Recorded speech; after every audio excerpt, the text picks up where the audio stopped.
Olá, pessoal! Eu sou a professora Luciana Naar, de Biologia, e essa videoaula é uma videoaula sobre metabolismo energético. Na verdade, é a primeira videoaula desse módulo, onde a gente vai fazer a visão geral da respiração celular aeróbica. Vamos relembrar a mitocôndria? Já tivemos uma aula onde a gente falou sobre organelas dentro do módulo de citologia e aqui a gente vai precisar relembrar das estruturas que existem na mitocôndria. Então, a mitocôndria, ela é uma organela formada por uma dupla membrana, cuja membrana interior ela é toda invaginada. Ela sofre, na verdade, essas invaginações para formar o que a gente chama de cristas mitocondriais. No interior dessas cristas, a gente tem um material gelatinoso que remete à constituição do citoplasma, contendo ribossomos, DNA e RNA próprios dessa mitocôndria. Essa região no interior a gente vai chamar de matriz mitocondrial e a membrana interna invaginada, então a gente chama de crista mitocondrial. Essas duas estruturas da mitocôndria a gente vai precisar para entender sobre a respiração celular. Vamos lá. Aspectos gerais da respiração celular. O que vai acontecer? Respirar para as nossas células significa liberação de energia. Então, a gente precisa produzir a energia que a nossa célula usa, no caso, a ATP, e liberar a energia dessa ATP para a nossa célula, né? Então, na verdade, essa liberação de energia, ela pode ser através da respiração aeróbica, que utiliza o oxigênio, ou ela pode ser através da fermentação ou respiração anaeróbica. Na verdade, tem livros que mostram a fermentação como sendo um tipo de respiração anaeróbica e tem livros que colocam a fermentação como sendo um terceiro tipo dentro de obtenção de energia. A gente vai ter esses três tipos, na verdade, de formas de liberação de energia, produção de ATP para a nossa célula. Para isso, a gente precisa entender como que a energia é armazenada na nossa célula. Então, eu acabei de falar para vocês que a grande estrela, né, que é utilizada para produção e utilização, liberação dessa energia, é a ATP. Então, nas ligações fosfato da molécula de ATP, é que a gente consegue armazenar a energia que vem dos alimentos. Então, aqui só mostrando para vocês como que seria um ATP. O ATP é um nucleotídeo. Então, para quem não lembra, o nucleotídeo ele tem uma base nitrogenada. No caso do ATP é a adenina, por isso A, tá? Ele tem uma pentose, que no caso é uma ribose, tá? Então, eu tenho adenina, ribose e eu tenho as três moléculas de fosfato ligadas entre si. Então, 1, 2, 3. Por isso que o nome é adenosina, que é uma junção da adenina com o açúcar, adenosina, trifosfato. Tá legal? O que a nossa célula faz? Na verdade, a nossa célula, no nosso citoplasma, a gente tem uma quantidade muito grande de ADP, que é a adenosina difosfato, 2 fosfatos somente, mais fósforo inorgânico ali naquele meio. Essa ADP mais esse fósforo inorgânico vão ser carregados com a energia provinda da glicose, tá? Principalmente glicose, e aí essa energia, então, é colocada dentro de uma ligação do fósforo inorgânico com o ADP para a formação do ATP. Quando a célula precisar utilizar essa energia, ela vai fazer o caminho inverso. Ela vai quebrar essa última ligação aqui e a molécula vai voltar a ser ADP com fósforo inorgânico pobre em energia. E a gente vai ficar fazendo essa brincadeira aqui o tempo inteiro. Na verdade, estima-se que o ATP que a gente produza, ele não dure nem um segundo na nossa célula. A gente faça o consumo dele no segundo seguinte ao qual ele é produzido.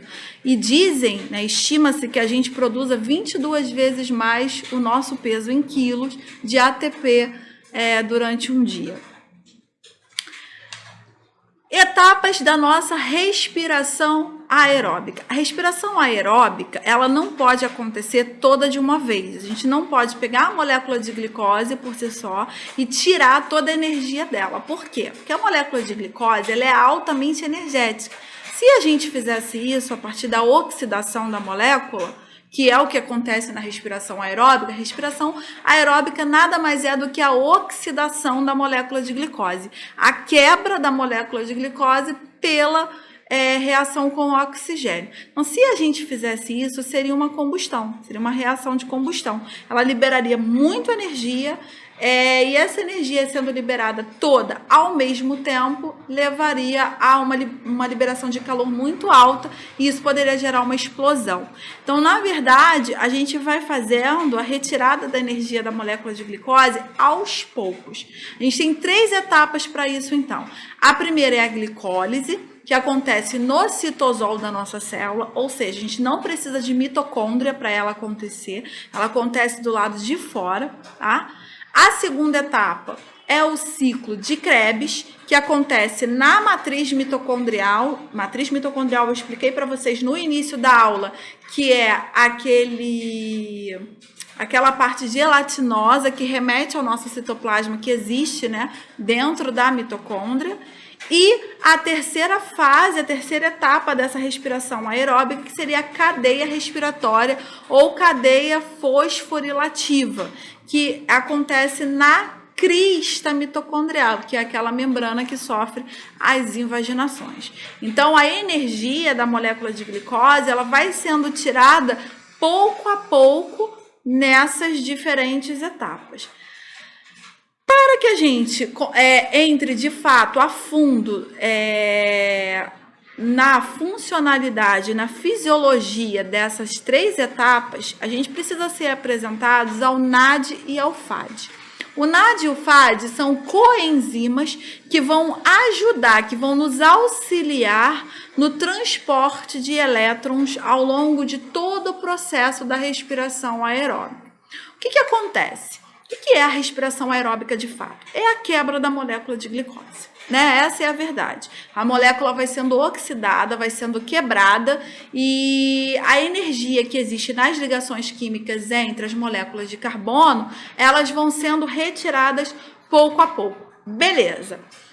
Mas essa energia, ela não é produzida imediatamente. Parte dela até é, mas outra boa parte ela vai sendo liberada em forma de elétrons, na forma de prótons de hidrogênio, na verdade, né? E esses prótons de hidrogênio são altamente energizados, então eles precisam ser transportados por alguém para chegar na última fase da respiração celular e gerar uma grande quantidade de ATP. Então, o NAD e o FAD, na verdade, eles são chamados de transportadores de elétrons. Eles ajudam a enzima, e por isso a gente chama de coenzima, a carregar os prótons de hidrogênio para a última fase da respiração aeróbica, que é a cadeia fosforilativa. É lá nessa última fase que a gente vai utilizar esses hidrogênios todos que foram retirados da molécula de glicose durante a sua quebra para a produção da energia. Tá legal? Mas isso é um assunto que a gente vai ver na próxima videoaula. Na videoaula que a gente tem em sequência essa, em que a gente vai continuar falando sobre as fases da respiração celular. Então, a gente tem NAD e FAD. NAD e FAD, então, são chamados de coenzimas com a finalidade transportadores de elétrons, tá? NAD e FAD, normalmente na nossa célula, são encontrados na forma oxidada, ou seja, a gente tem aqui um positivo para dizer que eles têm carga positiva, então eles estão na forma oxidada, NAD mais e FAD mais, e esperando serem reduzidos, esperando ganhar os elétrons, né? Quando eles ganham os elétrons, que eu disse para vocês que vem na forma de prótons de hidrogênio, eles se tornam NADH2, FADH2. Essa é a forma reduzida, então, dessas moléculas. Vale lembrar que NAD e FAD são vitaminas, né? Elas têm como precursor a vitamina do complexo B, B2 e B3. E aí essas vitaminas, então, são utilizadas junto com os nucleotídeos, né, a adenina e a pentose, para formar esses cotransportadores de elétron, essas coenzimas. Então, nessa videoaula, eu vou mostrar para vocês a primeira fase, que é a glicólise, já que ela não precisa da mitocôndria. E a gente vai ter uma segunda videoaula em que a gente vai falar da fase que acontece na mitocôndria, que é o ciclo de Krebs e a cadeia respiratória. Tá legal? Então, olha só. Glicólise, o nome já diz, é a lise da molécula de glicose, tá bom? A gente vai quebrar a glicose em 2 pedaços. Vamos formar 2 moléculas de piruvato, tudo bem? Então, o nome do produto que eu vou gerar a partir da quebra dessa molécula de glicose é piruvato. Então, aqui, olha, nessa figura eu tenho representado para vocês em vermelho os carbonos que existem na molécula de glicose. A gente sabe que a molécula de glicose é C6H12O6, certo? Então, aqui estão representados os 6 carbonos da molécula de glicose. Como eu disse a vocês, glicólise é apenas quebra dessa molécula. Quebra.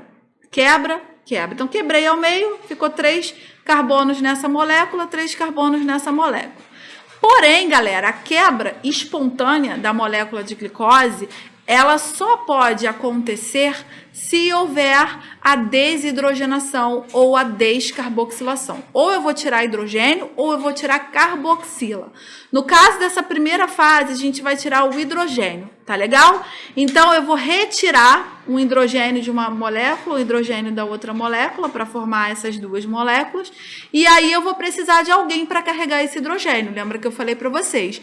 Os prótons de hidrogênio, eles estão energizados, eles têm bastante energia. Então, a gente não pode, o objetivo é tirar toda a energia que eu puder da molécula de glicose para transformá-la em ATP. Então, não é legal que a gente perca esses hidrogênios, tá bom? Então, vem o NAD, nesse momento, carregar esses hidrogênios. Então, por isso que nesse momento a gente vai formar, além do piruvato, o NADH. Só essa quebra espontânea da molécula de glicose já me dá energia para a formação de 4 ATPs. Então, eu já consigo tirar, tá, a energia que existia aqui nessa ligação e colocar em 4 moléculas de ADPs e 4 fósforos inorgânicos para a formação de 4 ATP.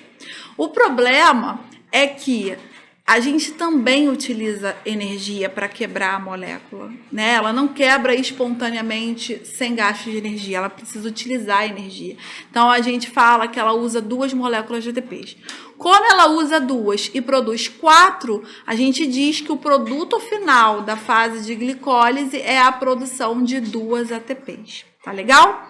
Bom, isso é o que a gente tem dentro da primeira fase, que seria a glicólise. O que a gente tem como produto? 2 moléculas de piruvato, que é essa molécula com 3 carbonos aqui, sem os 2 hidrogênios que vão ser carregados pelos NADHs que foram formados. Tá bom, galera? Isso acontece no citosol.